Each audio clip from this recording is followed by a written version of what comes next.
Hola chicos, ¿cómo están? Pues esta es la tertulia de la estrategia del caracol, la película que nos vimos.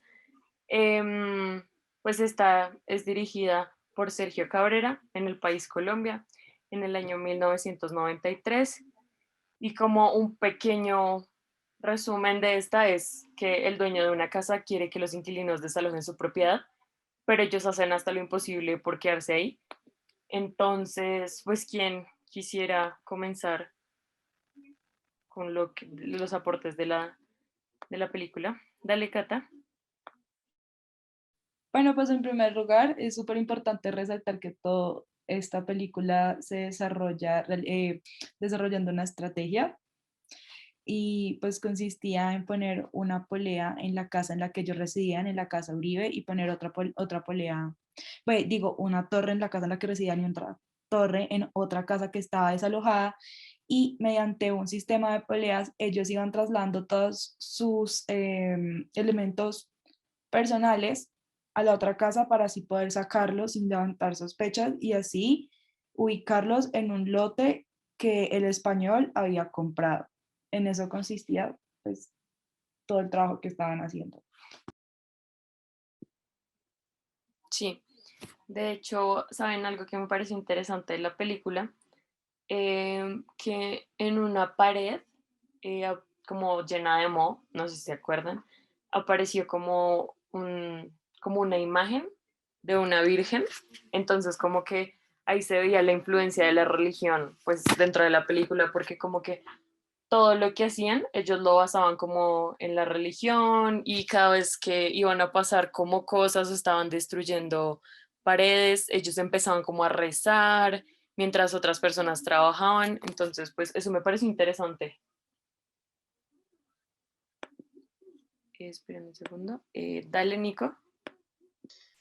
Sí, de hecho lo que tú mencionas es muy cierto y también vemos esa mística de la fe muy presente en la señora que llevaba más años viviendo en la casa, que ella incluso puso como condición que para trasladar esas cosas que por favor trasladaran a la Virgen y bueno, y también se la llevaron. Por otra parte, esta película realza mucho esa audacia propia del colombiano para superar esas situaciones difíciles, como lo vemos cuando les iban a quitar la casa, que toman esa acción de cambiar las direcciones o muchas otras acciones que sobre el tiempo tenían que hacer. Y eso es muy propio del colombiano. Dale, Felipe. Gracias, Nico.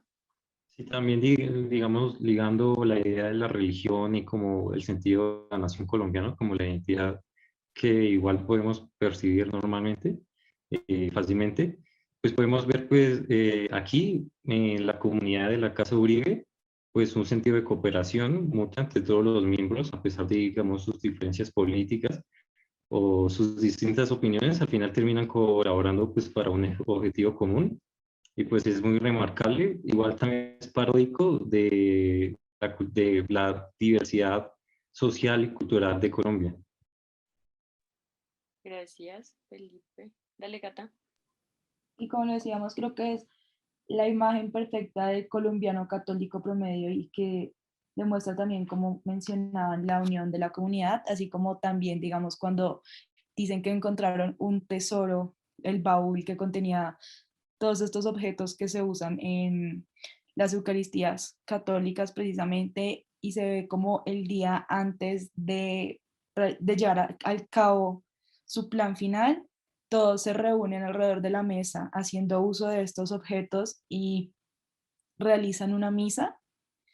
Y también vemos como el padre se había involucrado en el tema de ser el tesorero de toda la financiación que estaban haciendo para poder realizar eh, pues la mudanza de todos sus objetos. Dale, Juan Diego.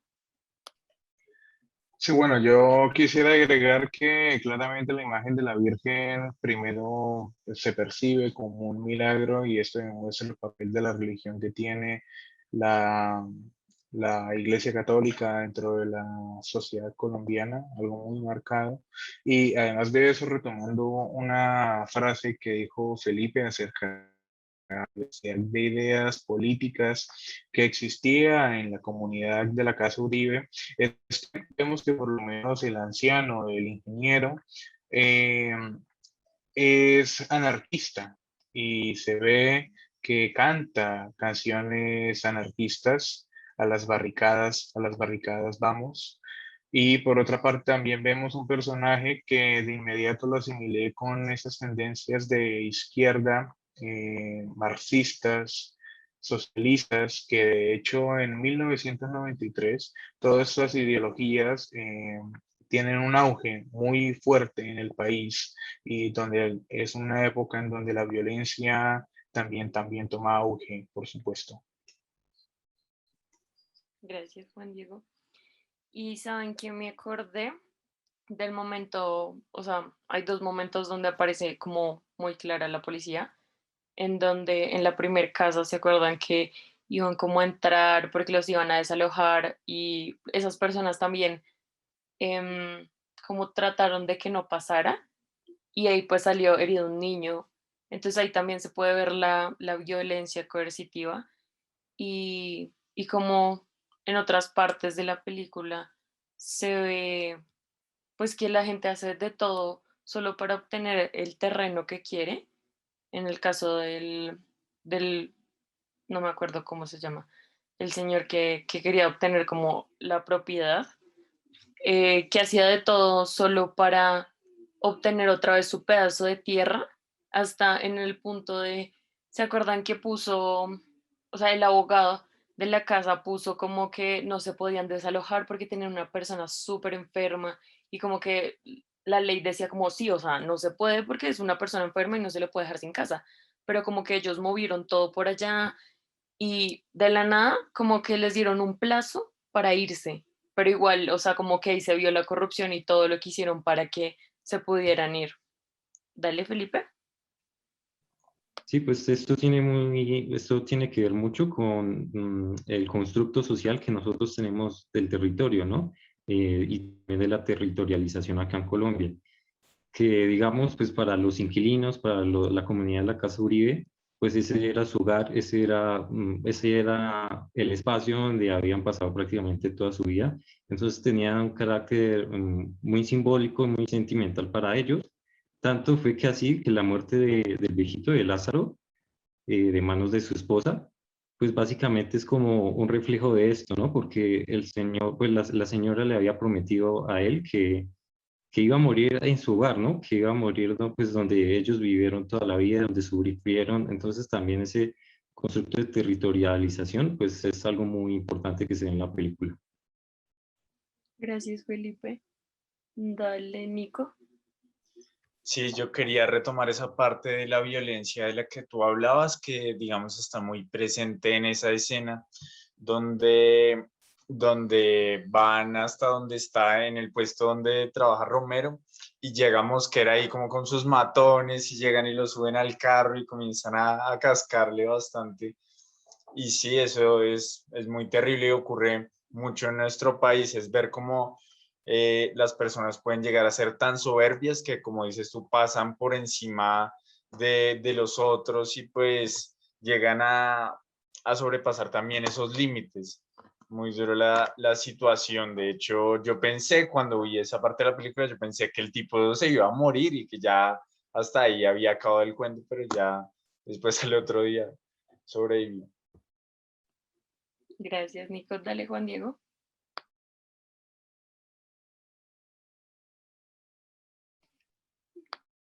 Sí, bueno, esto retomando un poco el tema de la audacia del colombiano, yo también quería recalcar que tanto el ingeniero, ¿no? Pues no sé si lo habrá sido el español que construye este sistema, esta estrategia, al igual que el abogado, se ve que son de baja clase social y que aún así tienen conocimientos muy profundos de su profesión y se han esforzado a lo largo de su vida por superarse, por salir adelante.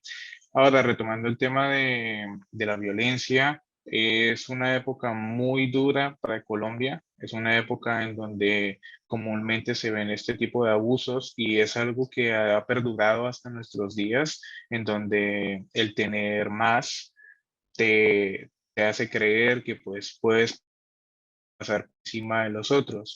Ahora bien, los argumentos legales del abogado sí tenían sentido principalmente porque hablamos de un predio que fue abandonado durante más de 20 años, por lo que de acuerdo a la ley, los ocupantes de la casa Uribe vendrían siendo los legítimos dueños de, de ese predio.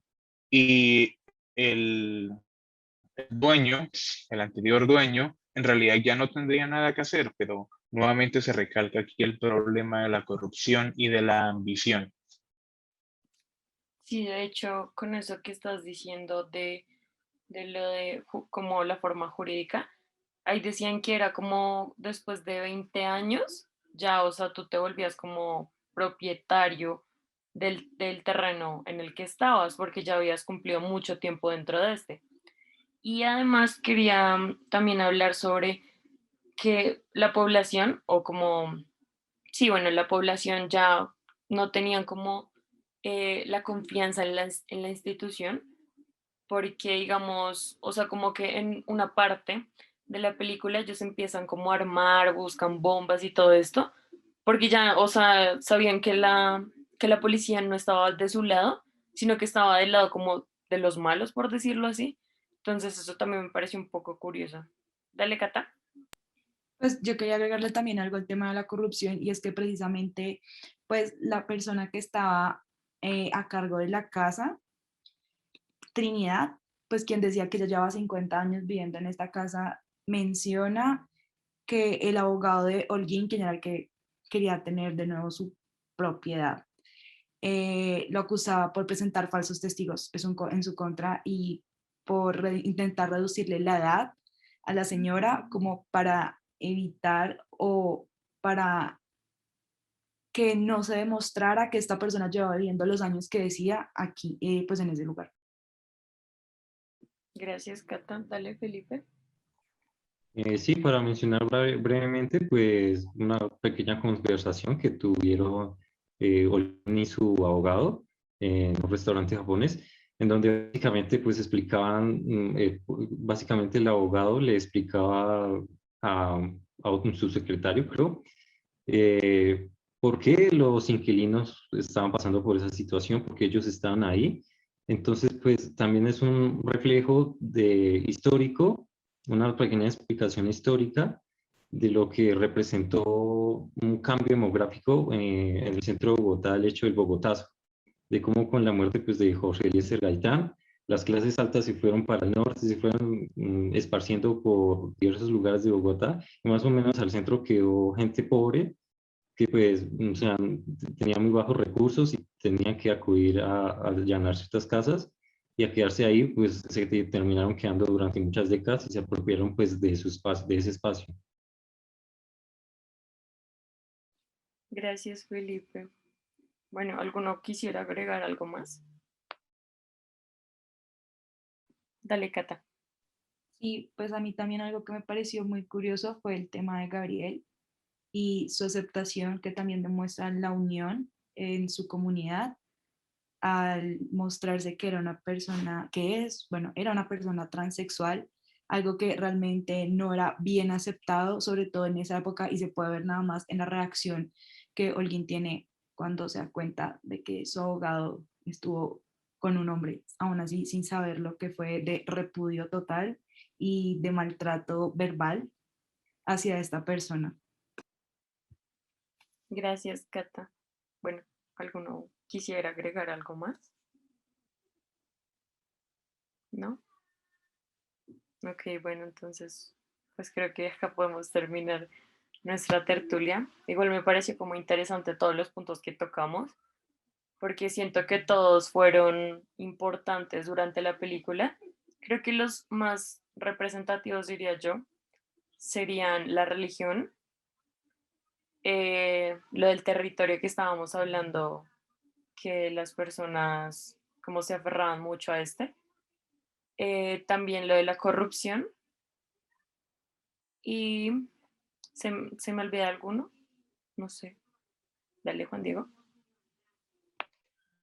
Yo creo el tema de la desigualdad socioeconómica que ha marcado a nuestro país. Y es algo que lo vemos mucho durante toda la película, desde un niño que en vez de estar estudiando se encuentra puliendo los zapatos de las personas. Y, y también la pobreza, ¿no? Que vemos muchas personas, muchas familias hacinadas dentro de esta vivienda, que a pesar de ser una casona, ciertamente se ve en varias escenas que se queda pequeño el espacio para tantas personas. Y, y principalmente eso, además de eso está el fuerte contraste del dueño de esa casona que vive en una mansión lleno de lujos, se ve que para ese entonces tenía la última tecnología, televisión a color, videocasetera, entre muchas otras cosas. Gracias, Juan Diego. Bueno, entonces, si no tenemos nada más que decir, creo que ya podemos terminar esta tertulia. Pues gracias a todos por participar.